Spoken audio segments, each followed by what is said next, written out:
바울이 각 교회들에게 보낸 서신을 보면 각 서신마다 특징들이 있습니다. 갈라디아서는 복음은 이것이다 라고 아주 강하게 주장하는 모습이고요.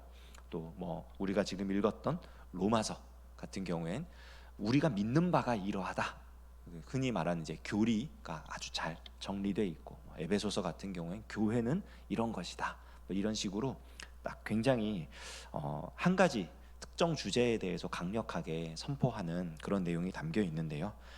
로마서를 읽다 보면 이것이 이제 기독교 교리에 대한 어떤 해설서처럼 이해하고 거기서 멈추는 경우가 굉장히 많아요. 그런데 이 기독교 교리라는 거는 어떤 우리가 지식으로만 알고 멈출 어떤 이론이나 공식 같은 것이 아닙니다. 그러니까 만약 우리가 기독교 교리를 어떤 하나의 신앙의 공식, 아니면 우리가 지식으로 알고 있는 어떤 내용들, 이런 걸로 멈추게 되면 어떤 결과가 나오냐면 굉장히 차갑고 율법주의적인 신앙생활을 하게 돼요. 교리가 이거니까, 이렇게 말을 하니까 이렇게 여기에 맞게 살아가야 되고, 이걸 마치 율법처럼, 이 기독교 교리라고 하는 것을 마치 율법처럼 지키고 따르는 그런 어떤 좀 냉정한 모습, 그런 모습으로 살아가게 되는 부작용이 나오는데요. 기독교 교리는 결코 그렇지 않습니다. 이거는 정말 우리의 삶에 직접적인 연관이 있고요, 우리의 전인격을 다루는 내용이기 때문에 그렇게 차갑고 배타적이며 율법주의적인 모습으로 나아가고 있다면 그것은 우리가 뭔가 잘못 이해를 하고 있는 거예요. 오늘 우리 함께 읽었던 로마서 5장 1절부터 11절까지의 내용은요, 우리가 잘 아는 기독교 교리인 이신칭의, 그러니까 믿음으로 의롭다 하심을 받았다라고 하는 이 교리가 실제로 우리에게 어떤 영향을 끼치는가에 대해서 알려주는 내용입니다.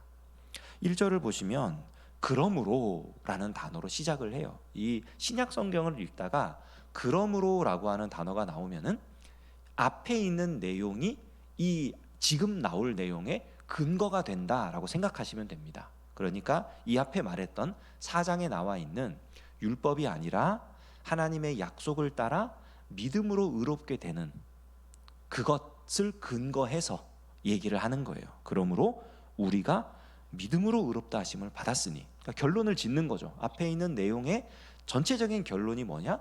믿음으로 의롭다 하심을 받았다는 얘기다. 그러니까 이신칭의, 그러니까 우리가 알고 있는 이 교리적인 결론이 도출되는 거다라고 말을 하면서 이어서 그 믿음으로 의롭다 하심을 받은 결과가 뭐냐? 우리 주 예수 그리스도로 말미암아 하나님과 화평을 누리자, 또한 그로 말미암아 우리가 믿음으로 서 있는 이 은혜에 들어감을 얻었으며 하나님의 영광을 바라고 즐거워하느니라. 그러니까 두 가지를 얘기하는데, 하나는 뭐냐면 하나님과 화평을 누리는 거고, 하나는 또 하나는 뭐냐면 하나님의 영광을 바라보고 즐거워하는 거예요. 그러니까 하나님과 화평을 누리며 즐거워하는 게 이신칭의의 결과입니다. 그런데 표현을 자세히 보시면요, 우리가 믿음으로 의롭다 하심을 받았다, 이신칭의다라고 말을 하면서 하나님과 화평을 누리고 하나님을 즐거워하는 모습은 무엇으로 말미암아 되냐면 예수님으로 말미암아 된다고 얘기를 합니다. 우리 주 예수 그리스도로 말미암아 하나님과 화평을 누리고 하나님을 즐거워하게 되는 거다, 이렇게 얘기를 해요. 그러니까 이게 뭐냐면 우리가 이신칭의, 믿음으로 구원을 얻는다, 믿음으로 의롭다함을 받는다 라고 했을 때 믿음을 수단으로 생각할 때가 굉장히 많아요.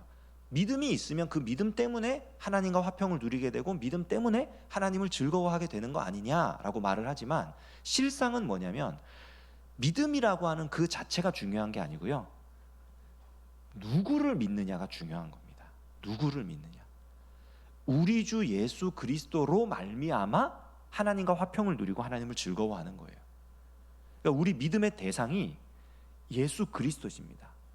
그러니까 성경은 우리에게 믿음을 얘기할 때 반드시 언제나 인격적인 믿음을 얘기하지 어떤 비인격적인 믿음이라고 하는 그 마음의 중심이 되었든 어떤 뭐 행동이 되었든 그것 자체를 얘기하는 경우는 없어요. 예수님을 믿는 거지 어떤 사실, 또한 뭐 진리 이런 걸 믿는 게 아니에요. 비인격적인 어떤 것을 믿는 게 아니라 인격적인 예수님을 믿는 겁니다. 그렇기 때문에 예수 그리스도로 말미암아 하나님과 화평을 누리고 하나님의 영광을 바라고 즐거워하는 거예요. 그러니까 우리가 바른 믿음을 가졌다는 얘기는 예수님을 인격적으로 믿는다는 겁니다. 근데 여기서요, 더 나아가요. 다만 이뿐 아니라, 그러니까 하나님의 영광을 바라고 즐거워하는 여기서 멈추는 게 아니라 우리가 환난 중에도 즐거워할 수 있다. 그러니까 하나님의 영광이라는 어떤 우리가 생각하는 좋은 것, 기쁜 것, 행복한 것 이런 걸 바라보면서 즐거워하는 거기서만 머무는 게 아니라 환난이 있다 할지라도 우리가 즐거워할 수 있는데, 왜냐하면 환난은 인내를, 인내는 연단을, 연단은 소망을 이루기 때문에. 환난 그 자체가 우리에게 기쁨을 주는 게 아닙니다. 예수 그리스도를 믿기 때문에 환난이 인내를 이루고 소망을 이루는 거예요. 예수 그리스도를 믿지 않는데 환난을 당한다? 예수님을 인격적으로 우리가 따르지 않는데 환난이 있다? 이거는 아무 상관없어요. 믿음으로 말미암는 환난 가운데 기뻐할 수 있는 그런 것과는 전혀 상관없는, 우리가 예수님을 인격적으로 믿지 않는다면 그런 환난은 그냥 어려운 일일 뿐이지 여기서 말하는 인내와 연단과 소망을 이루는 그런 환난이 될 수 없습니다. 예수님을 인격적으로 믿어야만 우리가 겪는 환난이 인내와 연단과 소망을 이루어 가는 거예요. 예수님과 인격적인 관계가 있는 거니까. 그리고요, 이 소망의 근거가 뭐냐? 5절부터 8절까지의 내용을 쭉 보면은 소망이 우리를 부끄럽게 하지 아니하면, 이 얘기가 뭐냐면은 헛된 소망이 아닌 이유는 이 얘기예요. 그러니까 우리가 어떤 일을 기대하면서 견디잖아요. 좀 어려운 일이 생길 때 그 어려운 일 때문에 쉽게 낙담하거나 좌절하거나, 이것보다는 견뎌내고 버티고 이겨내고 이런 성향들을 사람이 가지고 있단 말입니다. 근데 어떤 소망이 있기 때문에 견디는 거잖아요. 버티는 거잖아요. 그런데 가끔 가다가 보면은 그 소망이 나는 정말 굳세게 믿고 있었는데, 뭐 흔히 요즘에 많은 사람들이 뭐 하는 뭐 비트코인 아니면 뭐 주식 뭐 이런 거 반드시 떡상할 날이 올 거야 이러면서 사람들이 오를 거야 막 기대하면서 버틴단 말이에요. 그런데 아닌 경우가 굉장히 많다면, 저는 하지 않으니까 모릅니다. 여유 자금이 없어서 그런 거 전혀 하지 않습니다. 하지 않는 건지 못하는 건지 정확하게 모르겠지만 잘 몰라요. 해본 적도 없고 할 마음도 없기 때문에. 근데 어쨌든 그런 소망은 우리를 부끄럽게 하지 아니하는 소망이 아니에요. 그런 소망은, 왜냐하면 그 소망 자체가 우리는 강한 소망으로 가지고 있는데 흔들림 없는 그런 게 될 수가 없거든요.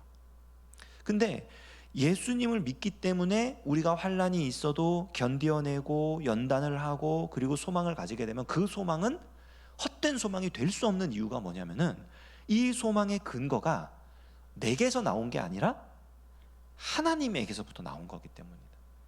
더군다나 그것이 하나님의 사랑에 기인한 것이기 때문이에요. 어떤 사랑이냐? 우리가 아직 죄인 되었을 때 우리를 위해 죽으시고 다시 살아나신 그 사랑. 의인을 위하여, 선인을 위하여, 정말 의롭고 선한 자 없다고 이미 로마서 1장 2장에 선포를 했잖아요. 그러니까 여기 말하는 의인이나 선인은 완벽한 의인, 완벽한 선인 이런 거 아닐 거예요. 그냥 내 편에 서 있는 사람, 내가 좋게 봐주는 사람, 나하고 친한 사람, 뭐 이런 사람일 정도일 겁니다. 그런 사람을 위해서 희생하는 것 아주 가끔 있는 일이고, 그런 사람을 보면서 대단하다, 정말 훌륭한 사람이다 말을 하지만 우리는 어떤 존재냐? 죄인이란 말이에요. 하나님과 아예 척을 지고 사는 그런 존재예요. 그런데 그런 존재인 우리를 위하여 그리스도께서 자기 자신을 내어주시고, 이것이 바로 우리를 향한 하나님의 사랑이다라고 확증을 해주셨다는 거예요. 그러니까 이 예수님을 믿는 믿음으로부터 기인한 소망이기 때문에 이 소망은 흔들릴 수가 없어요. 왜냐하면 나한테서 나온 소망이 아니에요. 나는 죄인이 맞아요. 구원받은 이후에도 이 죄의 습관과 죄의 육신을 벗어나지 못하고 끊임없이 무너지고 흔들리고 갈등하며 살아간단 말이에요. 그런데 그럼에도 불구하고 우리가 소망을 굳게 붙잡을 수 있는 이유는 이 소망의 근거가 그럼에도 불구하고 우리를 사랑하시는 하나님에게서부터 나온 것이기 때문에, 그리고 그 사랑을 확증해 주신 게 누구냐? 우리가 믿는 예수님이시라는 거죠. 그러니까 이 소망은 흔들릴 수가 없는, 결코 우리를 부끄럽게 할 수 없는 소망인 것입니다. 그리고 예수님의 이 사랑, 하나님의 사랑을 확증해 주신 이 십자가의 죽음 그리고 부활, 이거는요 그냥 단순히 우리가 머리로만 이해를 하고 아 그렇구나, 우리를 위해서 희생한 분이 계시구나, 이 정도로 끝나는 게 아니라 실제로 우리 죄의 값을 대신 치르시고, 그리고 실제로 사망의 권세를 이기며 살 수 있게 해주신 능력의 사건이에요. 그렇기 때문에 우리가 그로 말미암아 진노하심에서 구원을 받고 실제적인 구원을 얻은 것이죠. 구원 얻은 삶을 살 수 있는 근거가 예수님의 죽음과 부활에 있다는 겁니다. 이게 이신칭의의 핵심이에요. 그러니까 단순히 머리로 예수님이 십자가 지셨어, 그래 나 그거 알고 있어, 나 그거 믿고 있어, 그러니까 난 이제부터 천국 백성이야, 나중에 죽으면 천국 가겠다, 여기서 끝나는 게 아니라 이신칭의는요 나를 위해서 돌아가시고 다시 살아나신 예수님이 우리를 향한 하나님의 그 사랑을 보여주신 분이라는 것을 확실히 알고 그 예수님을 믿음으로 말미암아 하나님과 화평을 누리고 하나님 안에서 즐거워하는 그러한 삶을 살아가는 게 이신칭의의 진짜 모습이라는 겁니다. 그러니까 11절에 다시 한번 결론적으로 얘기하잖아요. 그뿐 아니라, 그러니까 우리가 구원 얻었다, 확실히 진노하심에서 또 벗어났고 구원을 얻었다, 여기서 멈추는 게 아니라 이제 우리로 화목하게 하신 우리 주 예수 그리스도로 말미암아 하나님 안에서 또한 즐거워하느니라. 1, 2절에서 선포된 그 말씀이 다시 한번 정리가 되는 거예요. 하나님과의 화목, 그리고 하나님을 즐거워하는 삶. 그러니까 이신칭의는 결국 하나님과 온전한 관계를 이루며 하나님과의 그 무너진 관계가 회복되며 그 하나님을 기뻐하고 하나님과 동행하는 삶으로 나아가는 그 삶의 열매가 맺혀지는 게 실제적인 이신칭의의 열매라는 것입니다. 신앙생활은 결코 공식으로 이루어지지 않습니다. 왜냐하면 이 신앙의 대상이 예수님이시고요, 예수님을 우리가 믿는다고 했을 때 그 믿음은 인격적인 믿음이기 때문에, 여러분 인격적인 것은, 인격적이라는 얘기는 뭐냐면은 우리의 개성, 우리의 성격, 우리의 성향, 이것들을 존중해 주신다는 거고요, 우리 좀 그냥 아주 이해하기 쉬운 직관적인 표현으로 얘기하자면 생겨 먹은 대로 하나님을 믿는다는 거예요.